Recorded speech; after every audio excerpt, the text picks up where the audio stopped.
Shir HaShirim, chapter 3, verse 11, to the melody of the late great composer Yehoshua Brown. Go forth, daughters of Zion, and see King Solomon, the paradigmatic teacher of Jewish wisdom. That is what you have been doing before, daughters of Zion. Seeking wisdom, attaining a heart of wisdom,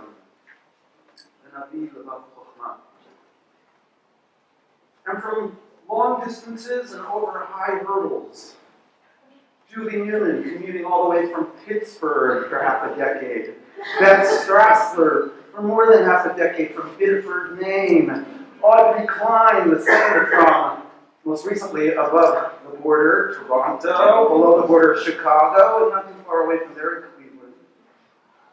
And Elisa Berger, late to the dance, as a rab-hazzan student, somehow learning and acquiring 3 years' worth of accelerated knowledge in a mere year and a half. Each of you has gone out of your way to attain this heart of wisdom. You are Yotzot min Hakla. You, each and every one of you, goes out from the ordinary. I want to acknowledge our esteemed Rabbi Dr. Michael Shire, the Chief Academic Officer of Hebrew College, and I want to call upon our esteemed President, Rabbi Anyway.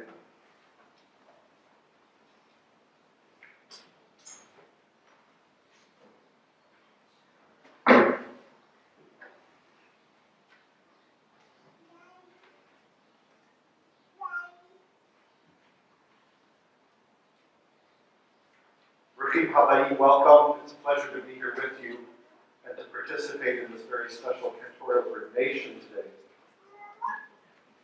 In this week's Torah portion of the Halotecha, we read that God says about the Levi'im, the Levites, Nitunim, Nitunim, Hema Li. They are doubly given to me, says God. And Rashi explains in his commentary, Nitunim Lemasa, Nitunim Lashir. They are given for carrying, and they are given for song. Of course, in the context of the Levites, that means that they carry the various parts of the tabernacle and the vessels of the tabernacle, and they sing in the sacrificial service as singers to God. And as chazanim, as cantors and educators, you four will continue the tradition of the Levi'im. You will carry on your shoulders the components of our tradition that make God's presence palpable through the song of Torah. It is indeed a double responsibility to teach and to carry the tune of Torah wherever the Jewish people go, wherever they create community, wherever they need leadership.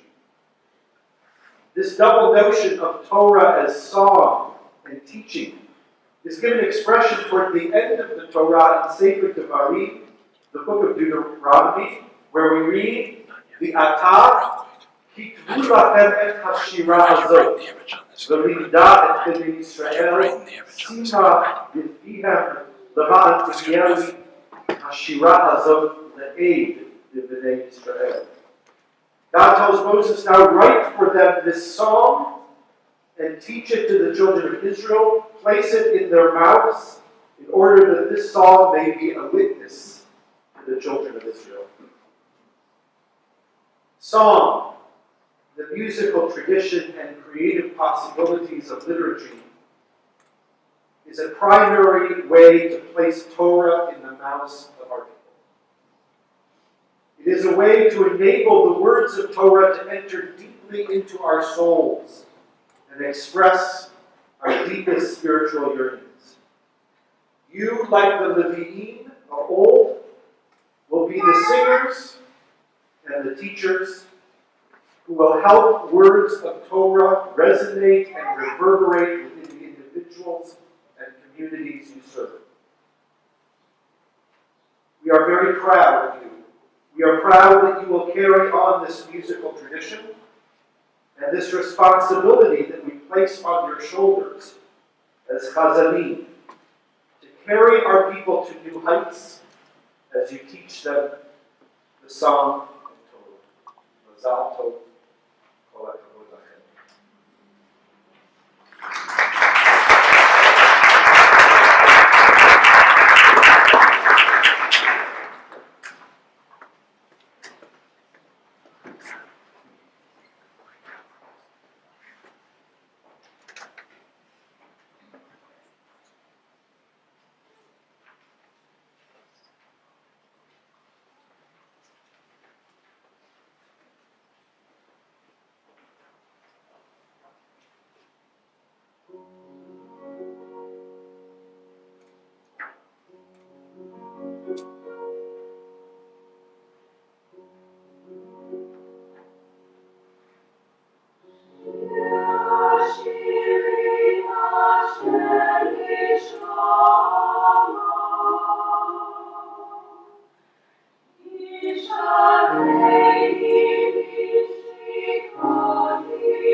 Those were the sounds of Vinot Israel. And if there could have been in those days, Vinot.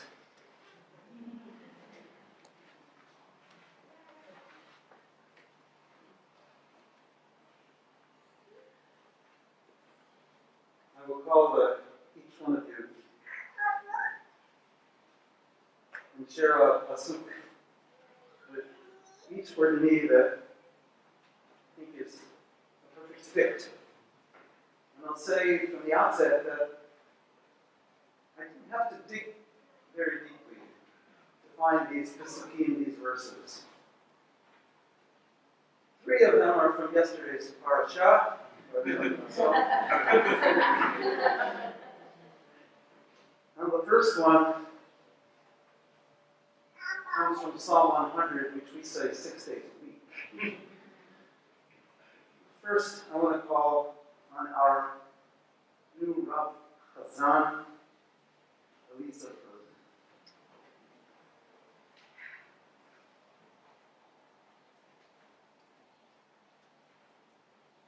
I can think of no more appropriate pasuk for you as a Rav, as a Chazan, as a Jew, and as a human being than the following.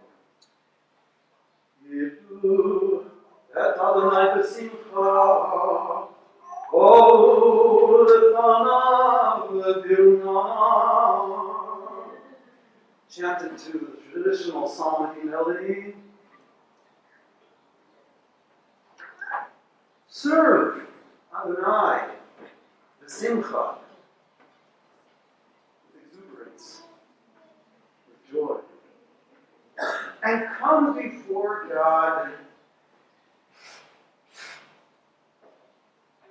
in jubilant song.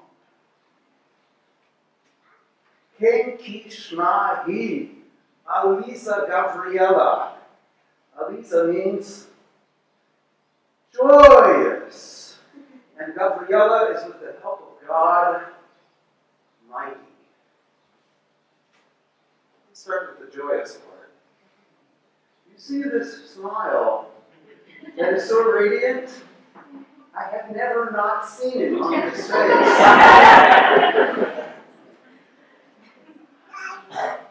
Elisa,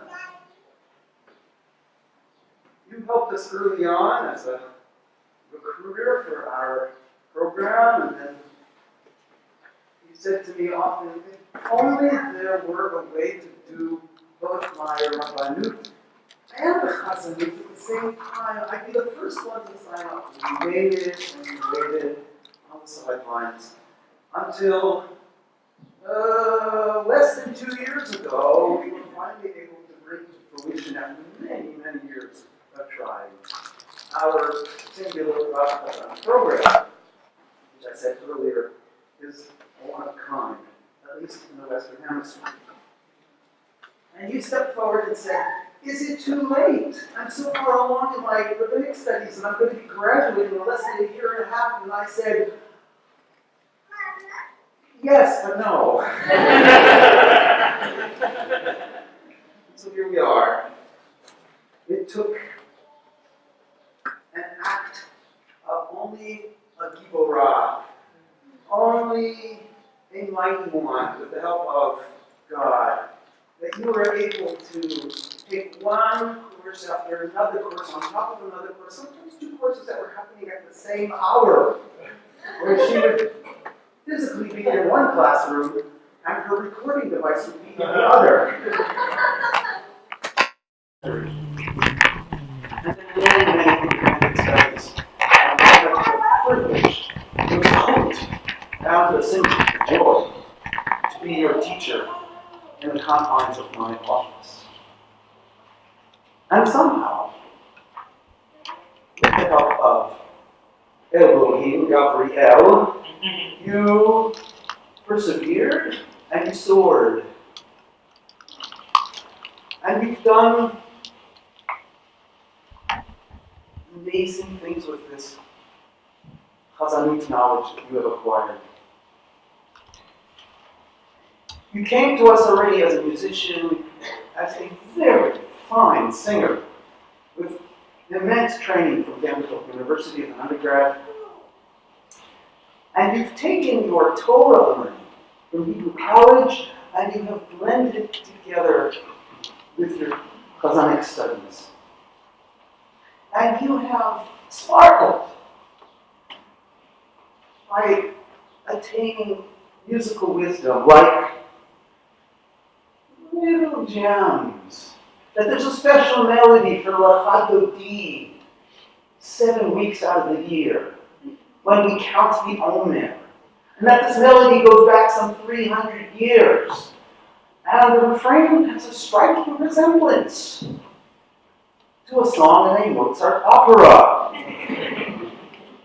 It's not clear who used the melody first, whether it was the Jews or Mozart.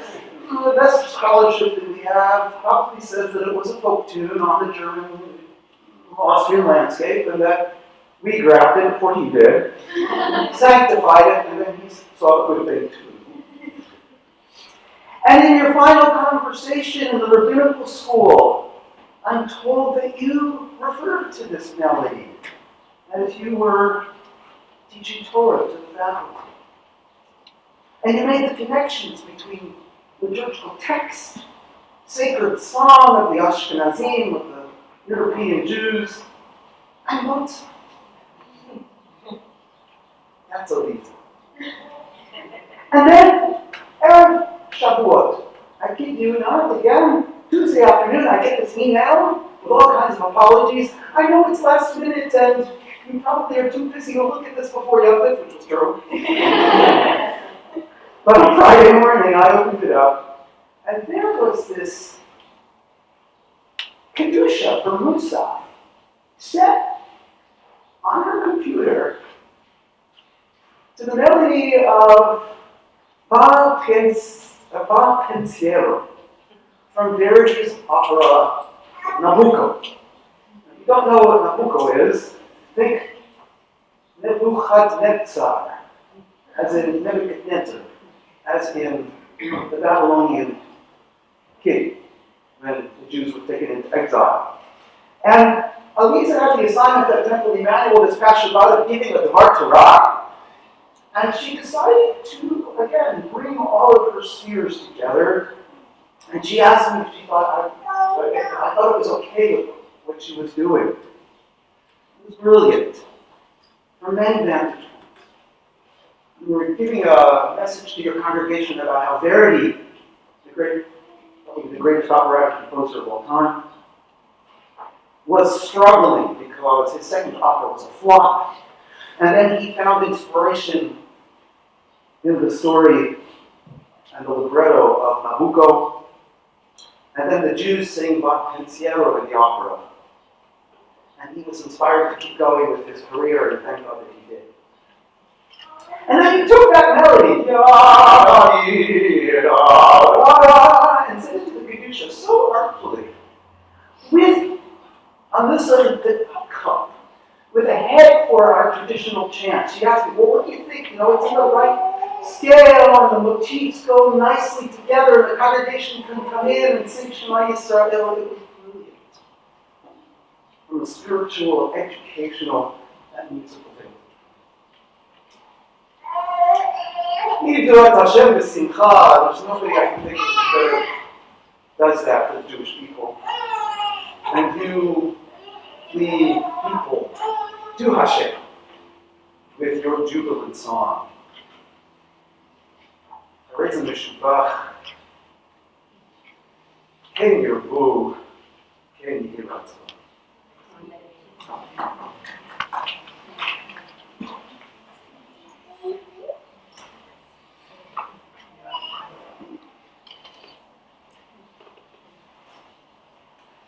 Audrey Klein.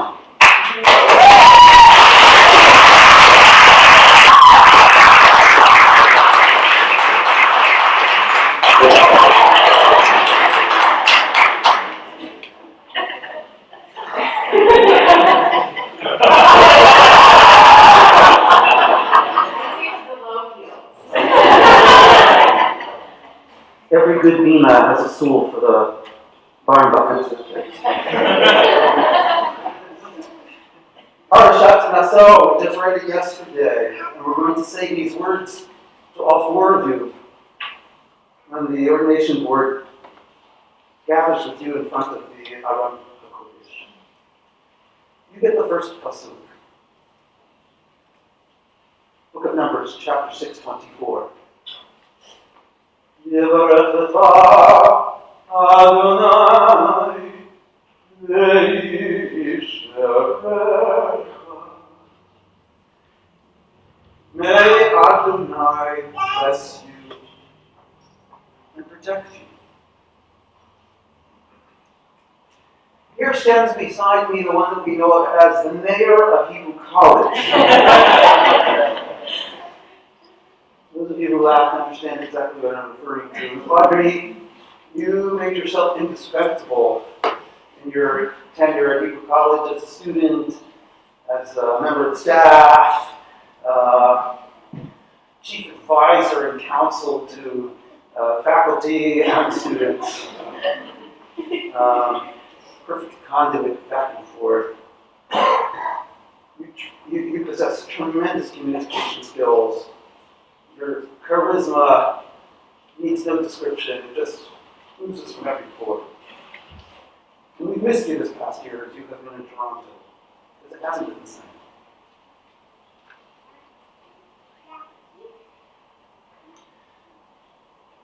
The part of you being the mayor of Hebrew College was taking care of people. You took care of your fellow students when you were so instrumental in student government. You were a go-between the Cantora program and the clinical school program for years. You were an advocate for causes that we collectively believe in. You led grassroots efforts over and over and over to bring our two schools together as much as possible.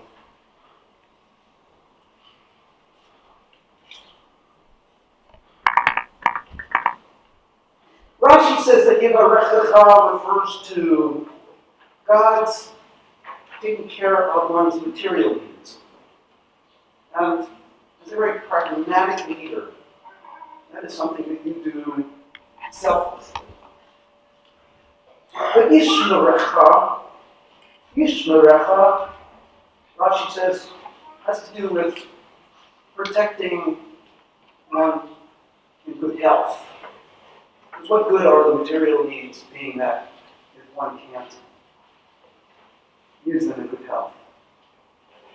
And you have gone, as I said before, you yatzat minachah. Running back and forth to Cleveland to take care of your parents. Running back and forth to Chicago to become a judge. Off to Toronto to make a new life within there. You have a boundless capacity for sharing your blessings and for taking care of others in need. I have no doubt that in whatever capacity you serve the Jewish community, that you will continue to be that one in common. As a chazan, as an educator, as a mayor, you will lead, you will bestow blessings, and you will take care of people who are in need. Because that's who you are. That is the essence of your humanity. And so my blessing for you is that these three words will continue to be who you are emblematically throughout your career and throughout your life. And for everyone who encounters you.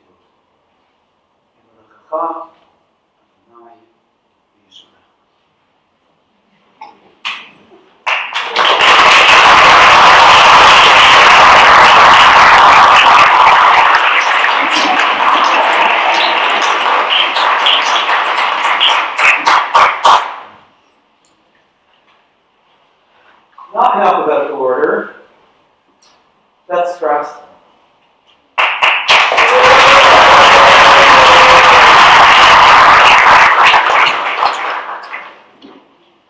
I want you to notice the Pesik after Hashem. Is Josh Jacobson sitting here? Yahweh Adonai, Ana,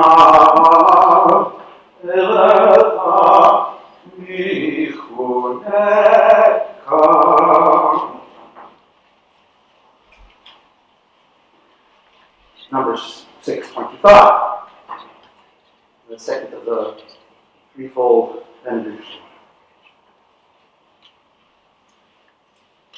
May Adonai shine God's face upon you and be gracious to you. I pick this pasuk for you because embedded in that word vichuneka is the word chen.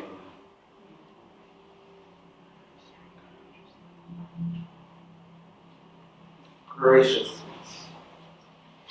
That is you. For a long time as a certificate student, you earned that certificate in sacred music and you came to my office and said, I want more. So are you sure? Shalom. This morning, you gave an exquisite closing bracha, benediction. And you gave me a hint about what you were going to be speaking every day. That you were going to drash on the word rab-hazzan. And I said to you, well, I'd be sure not to do the same thing when I address you at this moment. But I can't help it. You told me that you saw this as you said this morning, a job description for Clay Kodesh. All those nuances in translating that word rab-hazzan, and especially in connection with lighting the menorah.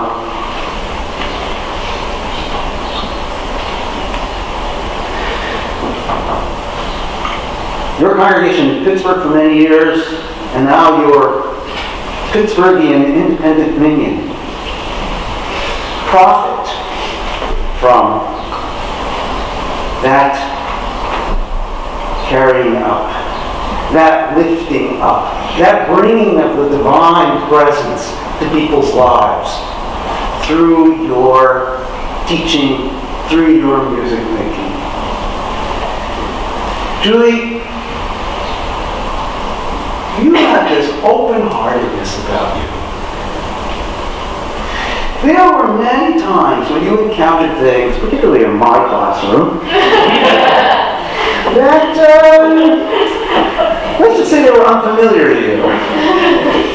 And I could see you were chuckling in your chair, sometimes stirring, internally objecting perhaps. This was not from your comfort zone or place of familiarity. Fair? Yeah, fair. And sometimes you would challenge me. Always politely and with respect. The challenge we did. And I learned a lot from those moments. I don't know if you know that. Yeah. I learned a lot from those moments. And you taught me a greater respect and appreciation for what you were already good at. And so whereas I was trying to share with you what I loved, you shared back with me in those very moments what you're good at. And that is lighting people up. You light people up with your song leading, with your music making, with your singing, and with your guitar playing. It's like that menorah that you were talking about this morning in this week's parsha. That's what you're like. When you're in that groove, everyone is lit. On the School of Jewish Music webpage, even though it's a few years back, and one might argue outdated, I'm going to make sure that that photo stays there.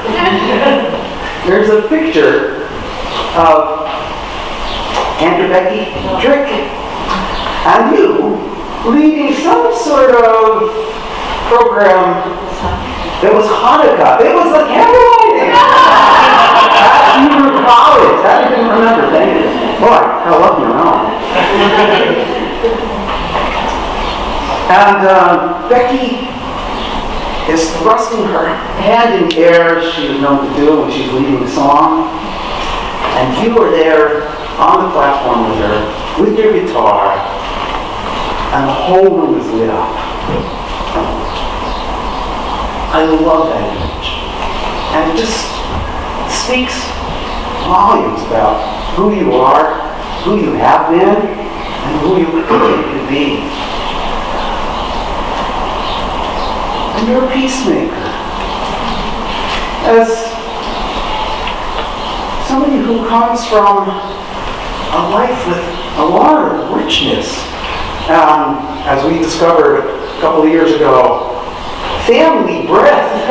And you didn't know about it until recently, and it's so beautiful that that part of your family is here today. Amazing. They drove all the way from Dallas. Drove all the way from Dallas to be here. It's a pleasure to meet them this morning. You bring people together. You're a peacemaker. So that's what I hope for you, is that you will always cause God's face to be lifted up upon you and upon the people that you serve. And that you will bring a sense of wholeness, and completion, and shalva, quietude, and shalom to all those who have the good fortune to be served by you. So may it be God's will. Amen.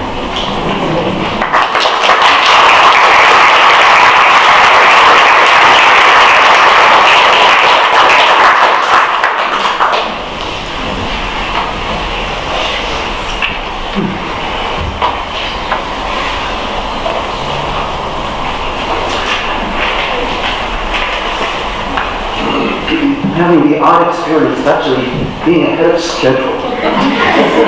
I'm going to add one more pasuk.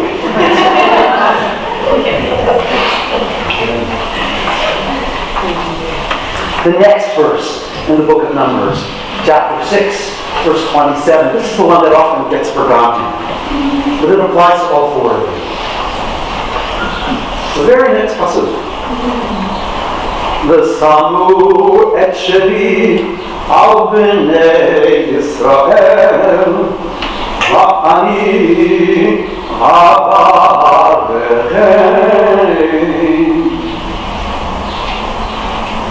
You, our spiritual, metaphorical Leviim, you, our chazanot of our next generation, of this generation, you will help to put God's name onto the children of Israel. And when that happens, God will bless all of us because of your inspired leadership.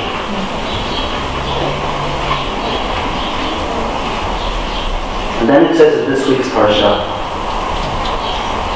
right around the same pasuk that Danny was referring to earlier in Ba'alotecha. V'yikrata et halim lifnei Adonai. And you shall gather all of the Levites before Adonai. V'samchu v'nei Yisrael. And the children of Israel will lean their hands onto the Leviim, et yedehem al haLeviim. And that's what we are going to do in a moment. We, the members of the Ordination Board, our Assistant Dean, Cantor Elman, our Director of Vocal Arts, and graduate of our own program, Cantor Forgo, and our former Associate Dean and still member of the faculty, esteemed Cantor Louise Treitman.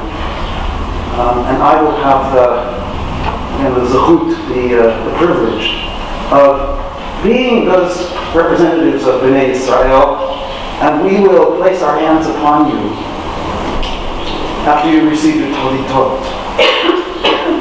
And we will recite those very same three verses from Birkat Kohanim, from the benediction of the Kohanim, of the priests.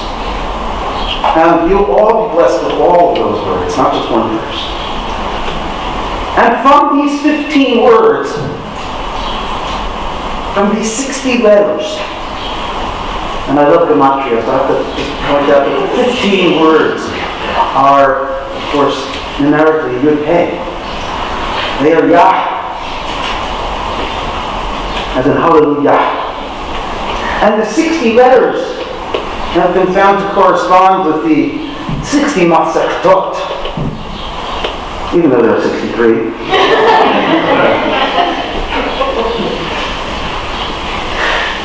That as we chant this bracha, with the melody of Duchnin, of the time when the Kohanim stand in front of the Kahal, in front of the congregation, and bestow God's blessing, not their own blessing, but it's God's blessing.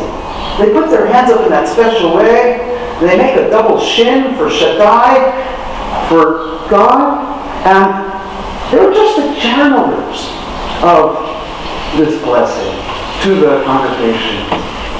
We will have the zechut to do that for you in just a moment.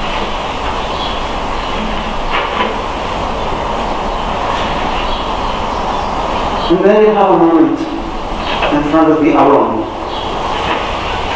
And I'll ask you to shake Shachiyanu. We thank God for this moment. I could ask you all to rise, and for my colleagues to join.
for being here, for this sacred moment, for supporting these new Hazanot with your love, with your teaching, with your support, with your camaraderie, with your being in the Beit Midrash with them, and wherever else on campus. I'm grateful to Hebrew College for giving us the opportunity to teach the campus for the next generation for 21st century Jewry. Good.